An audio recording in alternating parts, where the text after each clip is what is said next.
Ako nga ay napasama sa piyesta papuntang Libertad dito sa Siargao. Kasama ang mga sikat na vlogger. Very amazing talaga sila kasi napaka-welcoming, napakabait at napakasaya nilang kasama. Nandiyan nga yung bago namin nakilala na Japanese na kapitbahay ko sa aking accommodation na si Yuki. Salamat nga pala kay Queen of Siargao na lagi akong sinasamahan dahil nga hindi ako marunong magmotor. Nagrent ako ng e-bike pero binalik ko na kasi pauwi na ako ng Manila. As you can see naman, on the way na kami sa fiesta. Gusto ko kasing matikman ng lechon. Masabi nila masarap daw yung lechon dito sa Siargao. Kasi yung native na lechon, guys. So for the go na talaga to. Salamat at sinama nila ako. Nila Nini Wonder, Island Wonder. Ayan, sina Lily, sina Queen of Siargao at ang asawa ni Island Wonder. Ang saya nga nila, ang ibang-iba yung vibes. Hindi ko akalain na magbubuhay lokal ako dito sa Siargao kasi isa akong turista pero pangatlong beses ko nang pumunta sa Siargao. Napunta nga ako dito kasi nagsi-self-pity at nagkaroon ako ng depression sa Manila. Sabi ko hindi pwede to at I need to be okay. Kasi hindi ako ganito kasi ako ay isang probinsyanang babae talaga originally at nag-work lang sa Manila. So I need to go to the province, sa Siargao kaya sabi ko. I've been to many places pero itong Siargao ang pinakagusto ko. Kasi gusto ko yung vibes and masarap din yung mga pagkain at may mga lugar pa akong hindi napuntahan. Kasi talagang kulang kahit na pangatlong beses na to. May mga bago kasing destination na mga gusto kong puntahan. At ayun nga, sumama nga rin ako at nagbuhay lokal na miesta guys dito sa Siargao. Masaya sa feeling kasi very welcoming at napakabait nila. Lalo na yung mga sikat na vlogger at hindi ko akalain na magiging close ko sila. I'm very grateful guys na gusto nyo rin akong maging friend at gusto ko rin kayong maging friend and I'm so happy na makabanding ko kayo. For the go, napapanood ko lang kayo sa Reels and I idolize how you vlog, napakagaling nyo talaga. So ayan nga at kami ay pumipila na dito sa loob ng bahay ng first house ng aming pipiestahan. Habang nakapila, nakita ko nga ang daming mga tao, mga lokal na nakikidimiesta dito. Ang saya lang at kami ay kumuha ng lechon. Nangalahati na nga yung lechon guys. Talagang ito talaga yung inuuna.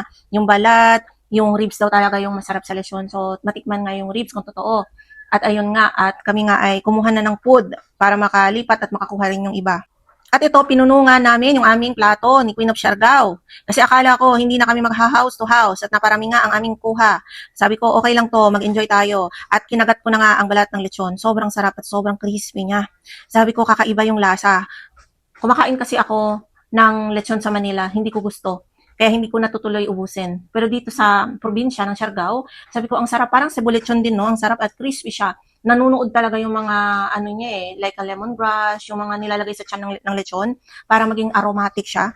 So totoo nga at masarap siya, craving talaga, yung parang ayaw mong tumigil kumain at gusto mo pang kumain ulit. Ganun yung lasa nitong lechon dito. Sabi ko hindi ko talaga mapigilang kumain kasi honestly hindi ako kumakain ng mga high cholesterol. Pero sabi ko magda-diet na lang ako sa susunod kasi minsan lang naman ito. So ayan nga at kami ay kumakain na nga dito nila Eugene at kumukuha na rin ng aming reels. Ang saya na magbuhay lokal dito sa Siargao.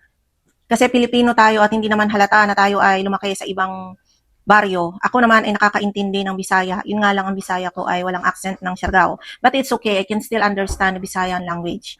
So mabilis lang tayong makisalimuha sa mga tao dito at gusto ko nga tumira na dito. Sabi nga nila Island Wonder ay bumili ka na dito ng lupa. Sabi ko, hayaan nyo guys, yun talaga ang plano ko. Kung magre-retire man ako, gusto ko sa lugar na ganito si Siargao. Totoo nga ang Siargao curse, na pag pumunta ka dito, ayaw mo nang umuwi.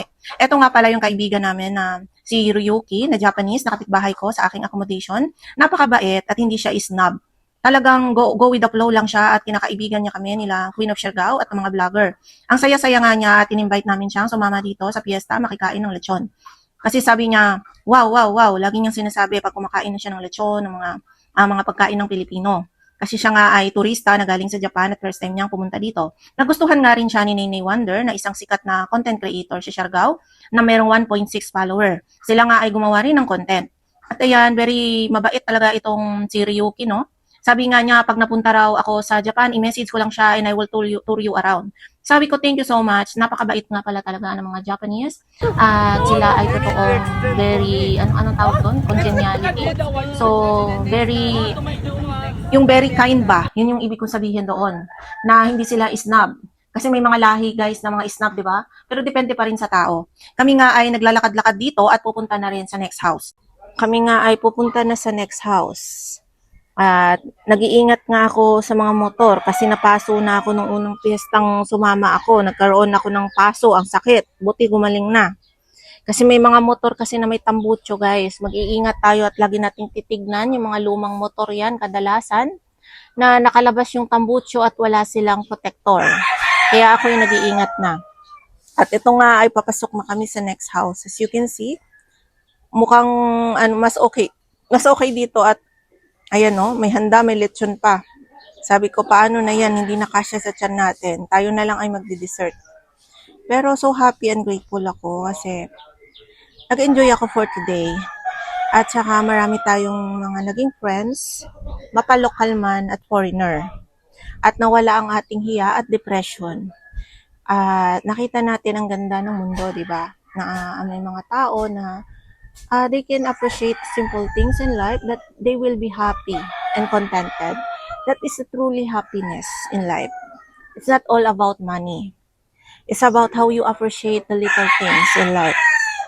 As you can see naman, mag-enjoy talaga ako at mamimiss ko talaga sila. Minsan lang na makabanding itong mga to, for sure at babalik ako dito sa Siargao. Kasi nagbuhay lokal na tayo dito guys. Hindi natin nakalain na nag-solo travel lang tayo at tayo ay mamumuhay lokal at makikisama. Yun yung pinakamasayang part dito. I'm so grateful and I thank God for this opportunity na tinry ko lang na out of nowhere and for the go lang, yung go with the flow lang tayo sa buhay. And hindi natin alam na ma-amaze tayo sa mga pangyayari na masaya. Sa mga ganitong moment kasi, it's a blessing for me. Kasi not every time na masaya ka, na laging may mga magagandang scenario sa buhay na mga nangyayari. We just need to appreciate lang yung mga simple things. That is the truly happiness. Ang sarap ng ribs. Totoo nga, maninamnam yung ribs.